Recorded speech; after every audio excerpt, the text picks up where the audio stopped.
विषय के बारे में चर्चा करेंगे, तुलसी महारानी के बारे में। बिल्कुल, क्यों तुलसी महारानी के बारे में आज हम बात करेंगे? कोई खास वजह है? क्या खास वजह है?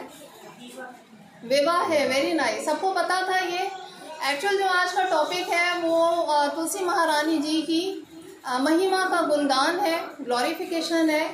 और उसके अलावा तुलसी विवाह का जो शुभ अवसर है, पर्व है, एक सेलिब्रेशन इस पूरे वीक में एकादशी के दिन बेसिकली, क्योंकि प्रकट हुई है तुलसी महारानी, तो किया जाता है। बहुत उत्साह धूमधाम के साथ विवाह का जो है वो आयोजन किया जाता है। और अगेन ग्लोरिफिकेशन और तुलसी जी की जो भक्ति की पराकाष्ठा है उसमें हम ज़्यादा फोकस करते हैं, ध्यान देते हैं, क्योंकि she is mother of devotion. Mother of devotion का मतलब भक्ति देने वाली, प्रदान करने वाली माँ है वो बेसिकली।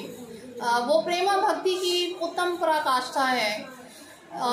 हम आगे बढ़ने से पहले थोड़ा सा मैं चाहूँगी कि हम, क्योंकि मुझे पहली दफ़ा यहाँ मौका मिला है कि मैं नरसिम्हा भगवान का फिर से दर्शन करूँ। मैं आती रही हूँ यहाँ पर पहली दफ़ा कथा के लिए मौका मिला है। तो कुछ ऐसी कथाएं जो कि बहुत संक्षेप में मैं आपसे ज़रूर शेयर करना चाहूँगी कि नरसिम्हा भगवान की जो ग्लोरी है, और हम सब यहाँ पर इस कंट्री में रह रहे हैं और हमें इस स्थान की जो प्राप्ति हुई है, तो हम किस तरह से अपने जीवन को श्री नरसिम्हा भगवान के ध्यान में, उनके गुणगान में व्यस्त कर सकते हैं।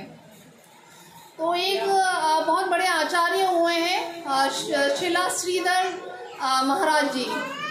श्रीधर महाराज जी जो हैं वो, उनकी टीकाएं जब हम पढ़ते हैं तो उससे जो हमें अनुभव मिलते हैं वो दूसरे जितने भी आचार्य हैं उनकी टीकाओं से बिल्कुल अलग ही अनुभव मिलते हैं। तो मैं कुछ दिन पहले ही ये पढ़ रही थी तुलसी विवाह के बारे में और शालिग्राम भगवान की महिमा के बारे में। तो वहाँ पर कुछ जिक्र आया था भगवान नरसिम्हा का। अब भगवान नरसिम्हा कैसे इससे कनेक्टेड है वो हम जानने का प्रयास करेंगे। थोड़ा सा मैं रिक्वेस्ट करूँगी कि अगर शांति हो तो हमें और आनंद से हम ज़्यादा ये कथा सुन पाएंगे। थोड़ा सा प्लीज़ आप लोग जो बच्चे हैं तो उनको थोड़ा सा खामोशी से बिठा दें कोशिश करके, ताकि हम थोड़ा सा ध्यान से सुन पाएँ। तो एक दफ़ा चैतन्य महाप्रभु से किसी ने कहा था कि जी श्रीधर महाराज जी जो हैं उनकी टीकाओं से भी अच्छी टीकाएं लिखने वाले संसार में मौजूद हैं। तो चैतन्य महाप्रभु बहुत गुस्से हो गए थे। उन्होंने कहा था कि नहीं, जो वर्णन श्रीधर महाराज जी ने किया है, खासतौर पे जो नरसिम्हा भगवान है उनके बारे में, उनकी कोई तुलना नहीं है। तो कहने लगे कि अच्छा, तो कैसे है उनकी महिमा और इतनी तुलना आप नहीं कर सकते हैं, तो क्या वजह है? तो उन्होंने कहा कि उन्होंने बेसिकली जब श्री कृष्ण यशोदा माँ से डेली कथाएं सुन रहे होते हैं, स्टोरी सुन रहे होते हैं, जो भी बालक होते हैं ना वो बहुत ज़्यादा इंटरेस्टेड किस चीज़ में होते हैं? जब उनको कोई स्टोरी सुनाए, कहानी सुनाए तो फ़ौरन उनका इंटरेस्ट चला जाता है। इवन आजकल जितनी भी मार्केटिंग की जो टैक्स चल रही है ना, जितने भी जो बड़े बड़े ब्रांड्स हैं या बड़ी बड़ी जो चीज़ें हैं, अगर लोगों को बेचनी है, बिजनेस करना है, तो उसके लिए क्या ज़्यादा इम्पोर्टेंट चीज़ होती है? Story telling. तो आप भी इससे शिक्षा ले सकते हैं कि बच्चों को रोज़ाना एक स्टोरी कोई ज़रूर सुनाए। भागवतम तो प्रार्थनाओं से और स्टोरियों से भरा हुआ है। तो आपके लिए शिक्षा ये है, हर माँ का ये फ़र्ज़ है। जैसे यशोदा माँ हर रात को श्री कृष्ण को स्टोरी सुनाती थी, तो हर माँ के लिए भी ये यहाँ से लेसन है कि वो अपने बच्चे को ज़रूर रामायण की, श्री राम की, नरसिम्हा भगवान की, चैतन्य महाप्रभु की स्टोरी सुनाएं। तो पहली चीज़ तो आप यहाँ से ये सीख कर जाएं कि बच्चे को ज़रूर स्टोरी, दादी माँ है तो दादी माँ सुनाएं, या दादाजी है तो वो ज़रूर सुनाएं। बच्चा बहुत इंटरेस्ट लेता है, और जो दिमाग में आप उनके बचपन में जो डालेंगे वो पूरी ज़िंदगी उसके जो है वो नक्श हो जाएगा, फुटप्रिंट्स रहेंगे, वो भूल नहीं पाएगा बच्चा। और हमारी जो वैदिक संस्कृति है उसको क्या मिलेगा? प्रभाव मिलेगा। वो वाकई में जीवन भर जो है वो कहीं भटक नहीं पाएगा अपने धर्म से, अपने वैदिक संस्कृति से। स्टोरीज इतनी ज़रूरी है। मैं बता रही थी कि जो यशोदा मैया है वो श्री कृष्णा को स्टोरी सुनाती हैं। तो एक रात को क्या होता है कि मैया कहती हैं अच्छा आज मैं तुम्हें ना बहुत अच्छी सी स्टोरी सुनाऊंगी। इसको कहती हैं कान्हा को। तो कृष्ण कहते हैं कि अच्छा मैया कौन सी स्टोरी मुझे सुनाए जल्दी से, मैं बहुत ज़्यादा जो है वो व्याकुल हो रहा हूँ, एक्साइटेड हो रहा हूँ। तो मैया कहती हैं एक बड़े जो है ना राजा हुए थे त्रेता युग के अंदर, और वो राजा जो होते हैं उनके यहाँ कोई संतान नहीं होती, और उनकी जो है वो बड़ी पत्नी जो होती हैं वो कौशल्या माँ होती हैं, देवकी जी होती हैं, क्या नाम होता है उनका, केकई, तो केकई होती हैं। तो वो बता रहे होते हैं एग्जैक्टली 3 होती हैं पत्नियाँ, तो केकई होती है, सुमित्रा होती है। तो माँ यशोदा बताती हैं कृष्ण को कि एक दौर था, ऐसा युग था कि उसमें एक बादशाह होते हैं, उनकी 3 पत्नियां होती हैं, उनकी कोई औलाद नहीं होती। और उसके बाद अच्छा कृष्ण जो है ना बड़े खामोशी से सुन रहे होते हैं। तो कृष्ण कहते हैं कि अच्छा माता और फिर बताओ। तो कहती है जब वो बच्चे बड़े हो जाते हैं, राम जी बड़े हो जाते हैं, भरत और ये सब इनके बेटे होते हैं, तो जैसे ही वो बड़े होते हैं तो उनका विवाह का समारोह आयोजन होता है, धनुष बाण जो है उसकी क्रिया की जाती है। तो कृष्ण बड़े मुस्कुराना शुरू कर देते हैं कि भाई अब तो सीता माता जी से जो है वो मिलन की कहानी जो है वो होगी, क्योंकि आह्लादिनी शक्ति है, भगवान जो अपनी शक्ति के साथ ही प्रकट होते हैं संसार में जब भी उनको कार्य करने पड़ते हैं। तो इस तरह करते करते क्या होता है कि वन में चले गए, माता सुनाती हैं कि भाई राम जी तो वन में चले गए, और वहाँ पर फिर जो है वो क्या होता है हरण हो जाता है किसका, सीता देवी जी का। जब हरण हो जाता है तो उसके बाद युद्ध होनी शुरू हो जाती है, और युद्ध में जो है वो रावण के साथ जब युद्ध होती है तो अभी ये माता जी जो है ना यशोदा माता सुना रही होती है किसको, कृष्ण को। तो कृष्ण एकदम से गुस्से में आ जाते हैं। कृष्ण कहते हैं हे लक्ष्मण जल्दी से आओ, बाण लाओ, धनुष लाओ, मैं इस रावण का जल्दी से वध करूँगा। तो एकदम से इतना एक्साइटेड हो जाते हैं कृष्णा। तो जो यशोदा माँ होती है वो कहती है कि तुम्हें क्या हो गया है, हे बलराम। अब वो बलराम को जो है बुलाती हैं आसपास से, कहती है कि बलराम बलराम ये देखो कृष्ण को क्या हो गया है, ये तो ऐसे व्यवहार कर रहे हैं जैसे कि खुद श्री राम हो।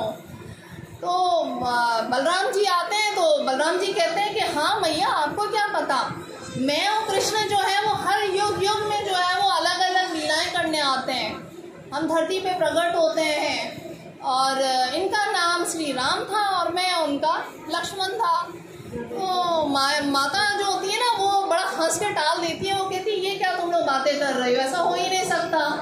तो श्री कृष्ण कहते हैं कि नहीं, ये वाकई में जो है वो रावण का वध करने वाला कोई और नहीं मैं ही था, और वो मेरे जो है ना वो बहुत सारे अंश अवतार होते हैं, भगवान तो मैं ही हूँ स्वयं, और अलग अलग युगों में आके मैं ये क्रिया करता हूँ। तो इतनी सी बात पर ना फिर यशोदा माता टालती रहती है। तो कृष्ण कहते हैं अच्छा मैया अब मुझे कुछ और स्टोरी सुनाओ, इस स्टोरी में ना मुझे कुछ नया नहीं फील हो रहा है, ये तो मैं सब देख के आया हूँ, मुझे कोई बिल्कुल ही नई स्टोरी सुना दें आप, इसमें कोई इतना मुझे जो है वो ज़्यादा मज़ा नहीं आ रहा। तो यशोदा मैया कहती हैं कि अच्छा तो मैं ऐसा करती हूँ, तुम्हें एक बड़ी ही एडवेंचरस जो है ना बहुत ही सरप्राइज से भरपूर एक स्टोरी है वो सुनाती हूँ। तो वो कहती हैं कि अच्छा बहुत पहले सतयुग के अंदर जो है वो एक बड़े राक्षस होते हैं, उनका नाम होता है हिरण्यकशिपु। तो हिरण्यकशिपु जो होते हैं ना उनके बेटे होते हैं प्रहलाद, और प्रहलाद बहुत भक्ति में भगवान को पूछते हैं, सिमरन करते हैं, हरि नाम संकीर्तन करते हैं, पर जो उनके पिताजी होते हैं ना वो उनको करने नहीं देते हैं। तो वो कहते हैं कि उस जैसे ही हम यशोदा मैया सुनाती हैं तो पता है उसमें क्या करते हैं कृष्णा कहते हैं हाँ उस हिरण्यकशिपु का मैंने तो वध किया था, मैं स्तंभ से बाहर निकल के मैंने उनको जो है वो पूरा किल कर दिया था, नाखूनों से जो है वो उनको बिल्कुल जख्मी कर दिया था, ख़त्म कर दिया था। तो माता बड़ी थोड़ी सी वो भी हो जाती है कि मैं तो जो भी स्टोरी सुनाती हूँ और वो स्टोरी वो कहता है कृष्णा कि क्या कहता है कि ये तो मैं ही था, उसमें भी मैं ही था। तो इस तरह से माता जो होती है ना वो उनका समझने के थोड़ा सा आनंद भी ले रही होती हैं कि मेरा जो बेटा है वो तो बड़ा ही चतुर है, इसको सारी चीज़ें पहले पता होती हैं। तो लगता है कि इसके ऊपर कुछ विशेष कृपा है, कुछ विशेष तरह का इसका जो है वो चरित्र नज़र आ रहा है, क्योंकि ये तो हर युग को जानता है। मैं जो स्टोरी सुनाती हूँ वो सब पता होता है। तो उसके बाद जो है वो बेसिकली होता क्या है कि मैया यशोदा जैसे ही नरसिम्हा देव का नाम वो कहते हैं, कृष्ण भगवान कहते हैं मैं नरसिम्हा भगवान के जो है ना वो रूप में प्रकट हुआ था और मैंने जो है हिरण्यकशिपु का वध कर दिया था, उसको ख़त्म कर दिया था। तो फिर मैया यशोदा जो है ना सोचती हैं कि ये कृष्णा जो है वो नरसिम्हा भगवान ही है, लेकिन हो सकता है माया का कोई प्रभाव है। एक्चुअली क्या है, मैया को तो पता होता है ना, लीला चल रही होती है। अच्छा, अब आप यकीन माने आप लोगों को शायद नहीं पता हो, क्योंकि मैं जब ये पढ़ रही थी श्रीधर महाराज की पूरी व्याख्या टीका पढ़ रही थी, तो श्रीधर महाराज ने बड़ा ब्यूटीफुली, बड़ा सुंदरता के साथ ये बताया कि माँ यशोदा जो होती हैं वो असल में क्या करती हैं कि जब भी कृष्ण बाहर जाते हैं वृंदावन में, तो श्री कृष्ण को क्या कहती हैं, दो एडवाइसेस देती हैं। क्या देती हैं, किसी को पता है क्या? जब भी श्री कृष्ण खेलने के लिए जाते हैं वृंदावन में, वन में जाते हैं, तो उनको दो एडवाइस देती हैं। पहली, कुछ भी हो, कोई मसला हो, कोई प्रॉब्लम आए, तो बलराम भैया का हाथ मत छोड़ना, उनका हाथ पकड़ लेना, बड़े भाई हैं। और दूसरी क्या उनको कहती हैं, नरसिम्हा कवच जो है या नरसिम्हा के नाम है भगवान के, उनका गुणगान करना। तो तुम्हें कोई भी सांप आके ना वन में पकड़ेगा नहीं, तुम्हें कोई भी जो है वो वहाँ पर पकड़ के नहीं लेकर, जैसे छोटे बच्चों को लेके चले जाते हैं, कोई राक्षस आ जाता है।